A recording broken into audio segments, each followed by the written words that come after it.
Welcome back to Crime Scene Archives. Late one night in New York City, a man stumbles into an emergency room. He's bleeding heavily and in shock.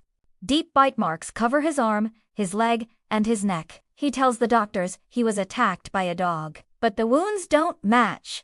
The bite marks are far too large. Whatever attacked him was not a dog. Around the same time, police receive an anonymous tip. The caller claims a wild animal is loose in Harlem and that someone has already been attacked. They give the police an address, a public housing apartment. When officers arrive, no one answers the door, but from inside the flat, they hear a low, deep, powerful growl. Something is alive in there. Unable to enter, the officers drill small holes through a neighboring wall and slide a camera inside. What they see is unbelievable. Inside the apartment is a fully grown, 400-pound Siberian tiger. The injured man's name is Antoine. He's 31 years old, a part-time taxi driver, and an obsessive animal lover. Years earlier, Antoine illegally bought a lion cub and a tiger cub from an exotic animal dealer. He brought them back to New York. Not to a zoo, not to a private estate, but to his public housing apartment in Harlem. At the time, he already owned a 5-foot-long caiman, living right there in the flat with him. The lion cub didn't survive, but the tiger did. Antoine named him Ming. He raised Ming inside the apartment, bottle feeding him, building him a sandbox, even giving him his own room. For years, the impossible somehow worked. Then Ming grew up. 3 years later, Ming was no longer a cub. He was a fully grown Siberian tiger, still living in the same small apartment. Antoine was reportedly feeding him over 20 pounds of chicken a day, and somehow nothing went wrong until one small mistake changed everything. One day, Antoine found a stray house cat outside his door.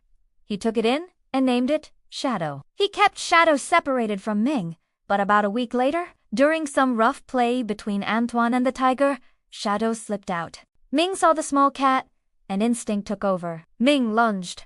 Antoine threw himself between the tiger and the cat. Ming tackled him, bit into his neck, then his arm, and then locked his jaws onto his knee. Antoine's leg was inside the tiger's mouth for 3 full minutes. Eventually, Ming released him and hid in the bathroom. Badly injured, Antoine called for help. At the hospital, terrified of losing Ming, he lied. He told the doctors a pit bull attacked him. Back at the apartment, police faced an impossible situation. They had to remove a fully grown tiger from a high-rise building, and they had to do it alive. An officer was lowered down the side of the building, armed with a tranquilizer rifle. Through the barred window, he fired. The dart hit its mark. Ming charged the window. A now famous photograph captured the exact moment, the tiger lunging as the officer dangled just outside. Minutes later, the tranquilizer took effect, and Ming collapsed. Police entered the apartment. They removed Ming and the caiman. Antoine was arrested and later charged with reckless endangerment and illegal possession of a wild animal. He was sentenced to 5 months in prison. Shadow the cat survived. The caiman was relocated to a proper sanctuary, and Ming was transferred to a big cat sanctuary in Ohio. For the first time in his life, he had space. He had water to swim in, and other tigers around him. Ming lived there until the age of 19, when he died peacefully from natural causes.